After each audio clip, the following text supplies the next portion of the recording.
Alright, we're back at it. Okay, so. No, I just wanted to Just get it. almost. Oh!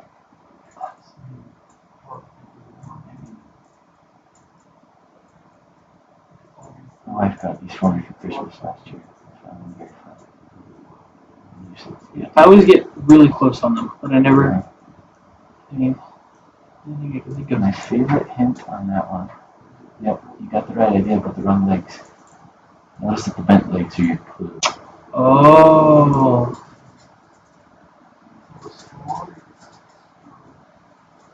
It sometimes makes it easier, sometimes it still doesn't make it easier for a little bit. Yeah.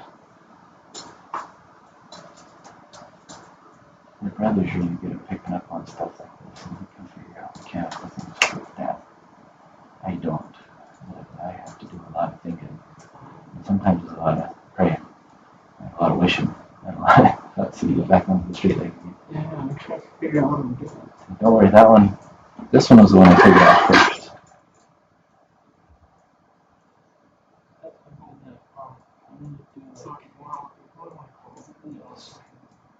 There you go. You got it. Yeah, those are fun. Those are interesting little toys. Yeah.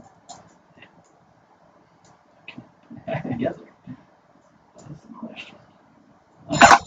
You got it. Put back together. You got it. Okay. So my project, as I've mentioned once or twice, is a YouTube channel, and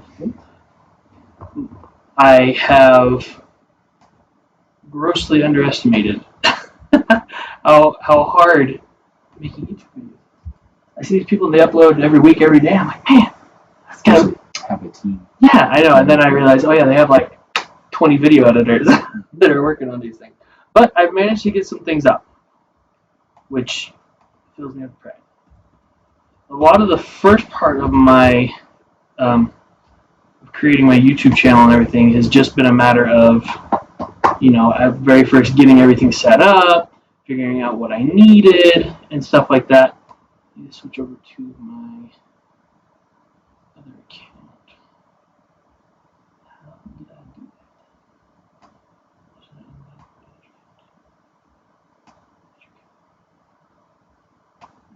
do that? Make a Google account. I need to switch account. There it is.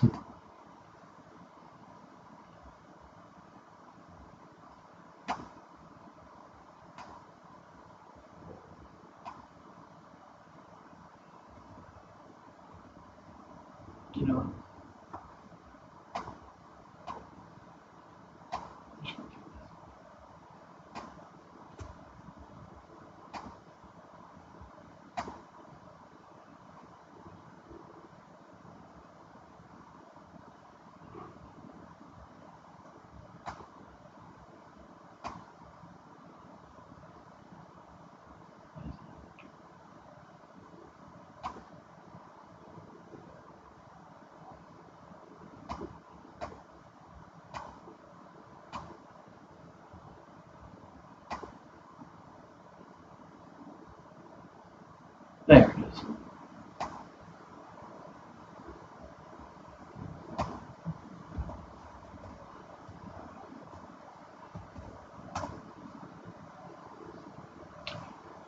This should be on the right.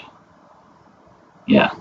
So the big part of creating the YouTube channel was creating a lot of just the graphics and stuff, actually setting up the account, figuring out things like, monetization. Yeah, it's not as simple as I thought. I've done it, but it's not simple. Yeah, it's not. I've gotten 3 subscribers so far. Mm-hmm. I'm pretty sure I'm one of them and my brother's the other. So bless whoever that third person's heart is. Probably one of your own second accounts. I know. And then it was also setting up a Twitter account, setting up a Twitch account, setting up an Instagram account, and just getting all of those different things set up. So that took a big chunk of everything. And then these were just some streams that I did for games that I played. Those were super fun. I ran into some really interesting situations with this one, the first game, because I didn't understand how. I guess I was just, I don't know. There's something going on with the music. Basically, it got copywritten, and they were like, "We're going to take any monetization that happens from this video." I was like, "Oh, okay, great." So, but I learned from that, and then in this next one, I had found a free game music. Like it's basically a service where you can stream friendly, YouTube video friendly music, and so I've used that, and that one's been doing good. And then this was the actual video, not a stream that I've put together. So I had to learn how to. I guess I'll start this. So first thing that I had to do with this one is obviously design and create and do all this stuff and test different things and whatnot. Basically, I'm just trying to. I was kind of using Minecraft as like a project sandbox. You know, something that I understood, something that I could do some pretty cool things, and implement a lot of those project management principles. Because I've seen watching a lot of different YouTubers play this game. They use a lot of those kind of like waterfall techniques and stuff like that. So I thought it would be interesting to give that a shot, and it actually worked out really good. So I had to. I'll give. Basically, I'll just. And me, I have my great version tutorial. It's a villager training hall inspired by logical viewpoint, but with a few. So I want to talk a little bit about the methodology that I used to make this villager training. So first off, I had the idea of a villager training hall. It was one wide tileable, and like Logical Geek Boys, had the ability of zombie transformation, as well as just easy to use. So that being said, just really quick, here's a slice of the villager training hall. I'll get it from the goals. You're more than welcome to just copy this. It's pretty self-explanatory as to how to build it. That being said, I want to talk a little bit about it. Here, just for the tutorial. That's pretty much the tutorial. I'll be honest. There's not a whole lot going on here, but that's what makes it so great. So, talking about villager trade hall. The thing that's great about it, like I said, Chronoite title, it's really light on resources. It's not super hard to build. Like I said, that's it. That is really it. It really, you don't even need a zombie for every slide. It's really just one for the whole weight set out. But we'll talk a little bit about how that works. What I wanted to talk to you about mostly was the methodology that I used to design it. Hopefully, maybe you can use some of the methodology as well to, design your own cool little farms, gadgets, and these guys. But so I had the idea. Let's build a villager training. I wanted to design a villager training. Easy. In the scope of Minecraft, I mean, really, the idea is let's build something. Okay, cool.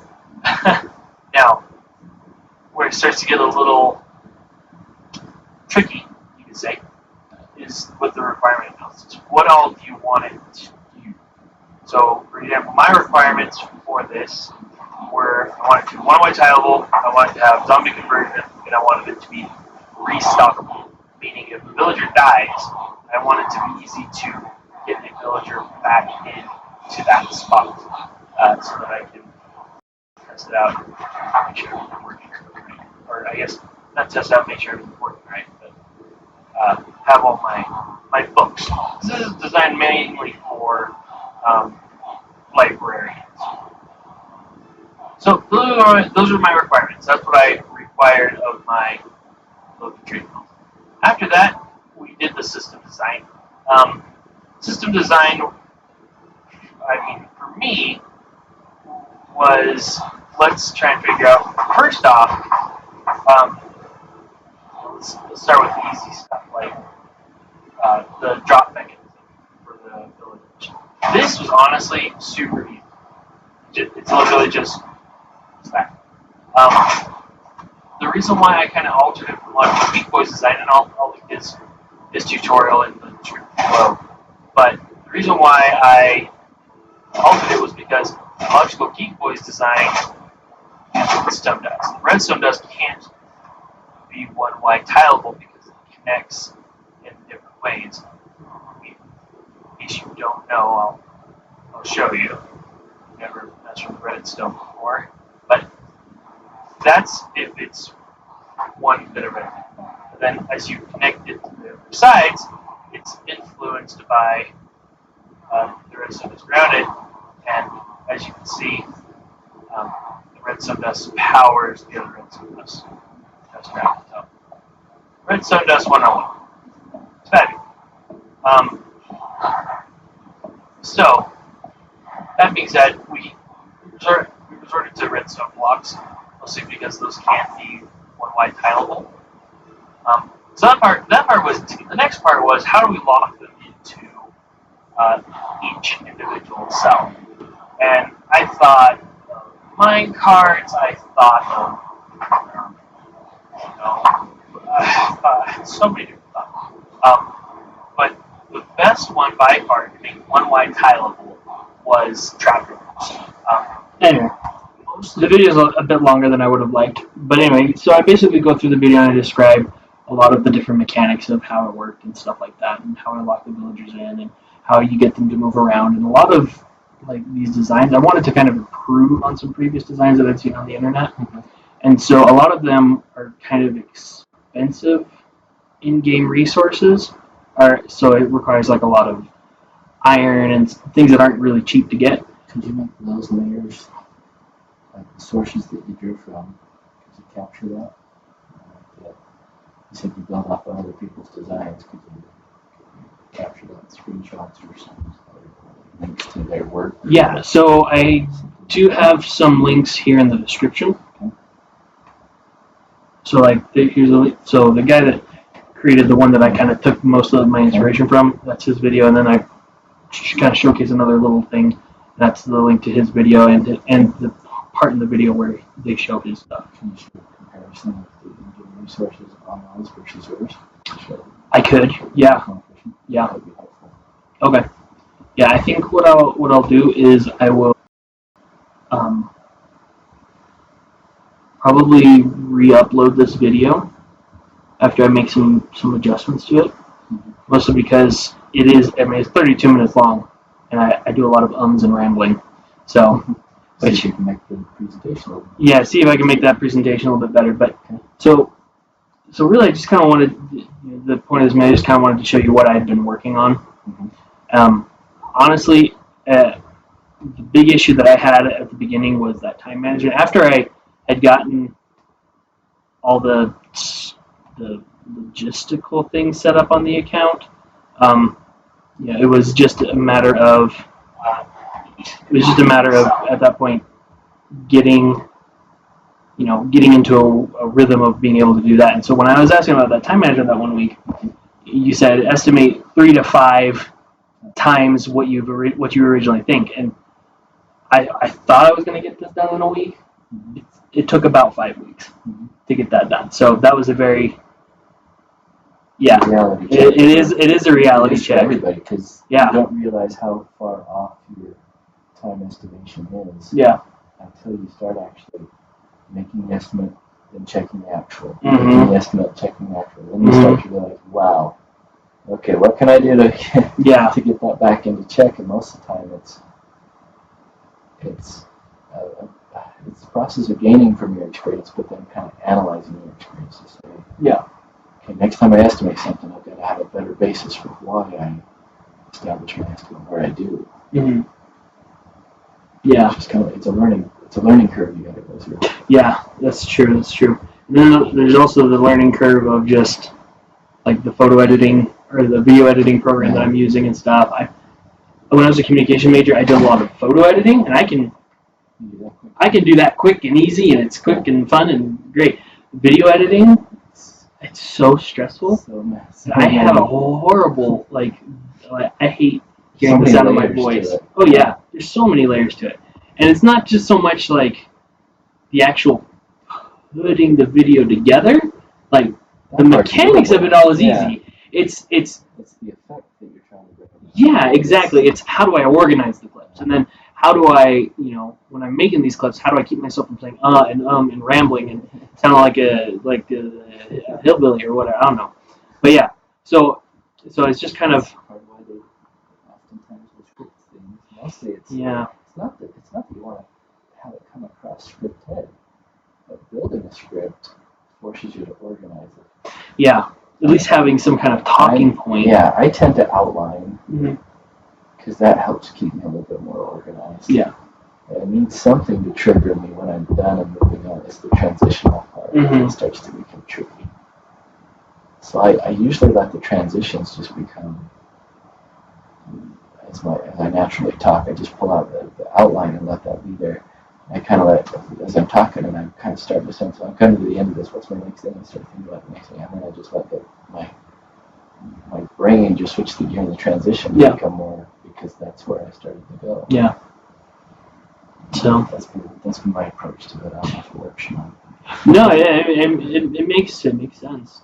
Because I'm not a bad presenter. I like to think I'm a pretty good presenter. I'm a good, like, when I teach Sunday school and stuff like that, I love teaching Sunday school. I'm really good and stuff.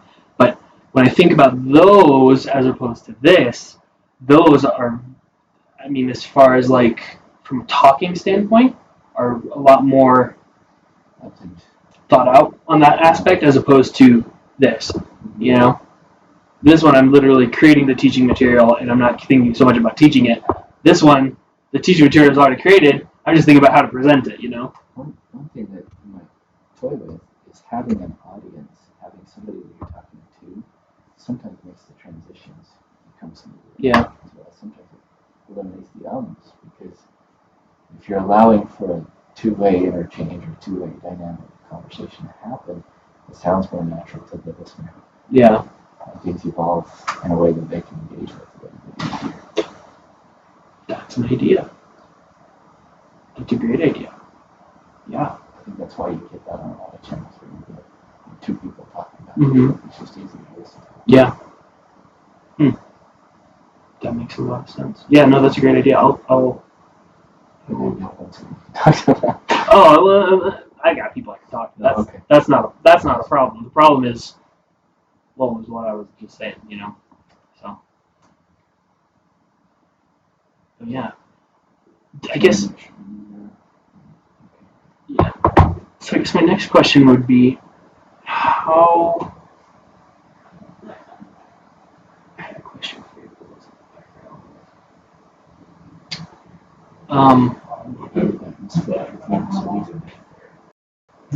Those are the mysteries that we will never answer. But